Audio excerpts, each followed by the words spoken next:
The Little Fugitive, made by photographer Morris Engel and Doris Orkin on a shoestring budget, presents a few days in the life of a little boy who, due to a cruel prank, thinks he's shot his brother. Perfect. Now squeeze the trigger. Go ahead, Dopey. Squeeze it.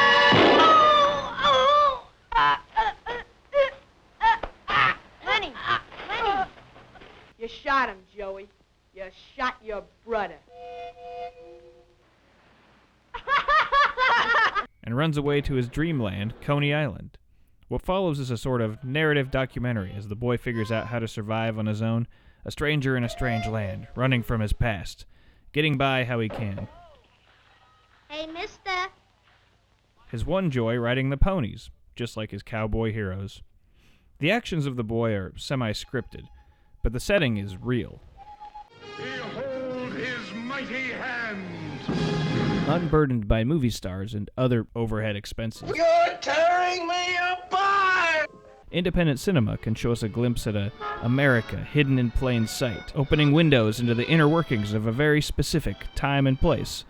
A slice of life. Charles Burnett's Killer of Sheep captures this spirit better than any other film. Like The Little Fugitive, it spans a few days in the lives of working-class people. Unlike the earlier film, it's entirely unburdened with contrivances. Hey, what's going on, killer? No Shot Brothers here to instigate the proceedings, just closely observed life. Kids playing, men working, a TV theft, a flat tire, life, captured by the cameras. What the fruit it bears. Eagle Pennell's The Whole Shootin' Match presents a dying American dream. The Old West swallowed up by a new America. The blue-collar Texas heroes make their way one day at a time. One drink at a time. You devil! You're a devil! I'm ready to dance my way to heaven. Come on, boy, what do you say next? Come on. Hey, all right.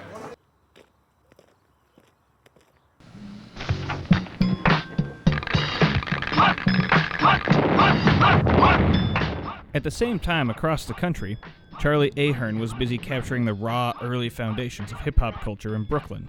Wild Style at times struggles to act like a real movie with a big movie I don't know plot. what the hell you were doing in my crib, but I want this shit out of my room. What you mean shit? What shit? This shit. It's fucking garbage. But it more than makes up for this in the live wire energy of the performers and artists on the scene, managing to be a fly on the wall during a turning point in American music. Well, I'm a T. I'll dog my face. I wanna get you on a quarter beat, Charlie Chase. Go crush. Charlie Chase, as cute as could be, you sell your soul to the devil to play like me. Well, I'm the R. Ruby D. And you got a lot of nerve. When you play against me, you know you're gonna get served. Go crush. JDL, the Lords of Lords and Ruby D, my man, your shit is on the board. Together, forever we'll blow your mind. Double trouble is in the house. Don't you know double trouble gon' turn it out, y'all? In LA, the punk scene raged on. Penelope Spheris had been there documenting it with her Decline of Western Civilization series. 1983's Suburbia gives the punks their wild style.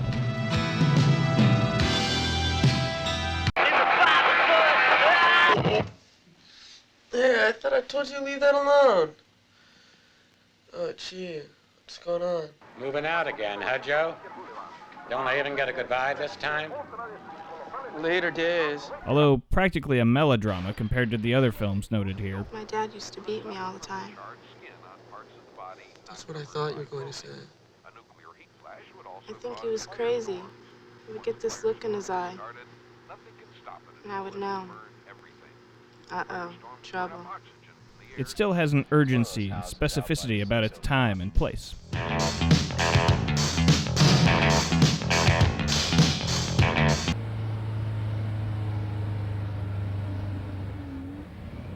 Richard Linklater's Slacker, taking place over one day and night in Austin, Texas, eschews even the contrivance of having a lead character and instead jumps ship every few minutes, giving us a full glimpse of the city's oddball culture at the time.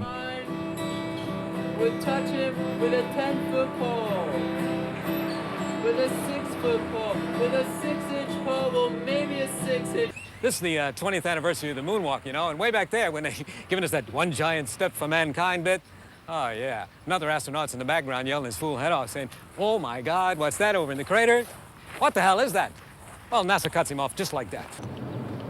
I have this friend, all right? She's a gynecologist in Hollywood, and she scored this for me from the lab where she works.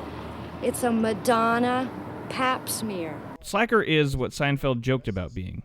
A movie about nothing. But the conversations in the film cover everything.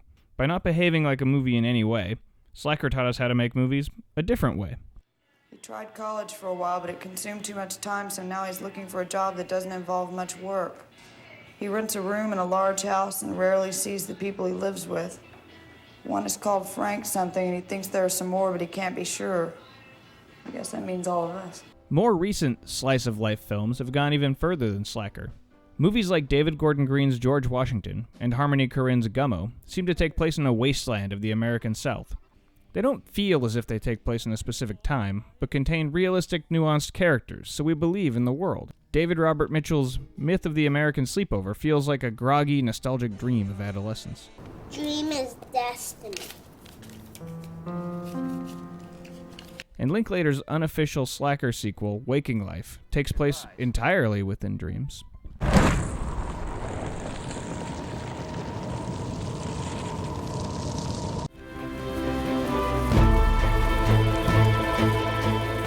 Ben Zeitlin's Beasts of the Southern Wild follows several days in the life of one young girl in her vibrant rural village, the Bathtub, as she attempts to survive storms and a sick, volatile father. You don't understand. I can't take care of you no more. You understand? Taking place on the border of a real post-Katrina New Orleans and a folk tale, it maintains a plausible reality while taking large steps into the fantastic. This little girl facing down literal monsters in her fantasy community has its roots in the real communities of Austin in the 1990s, Watts in the 1970s, and one little boy lost at Coney Island in 1953.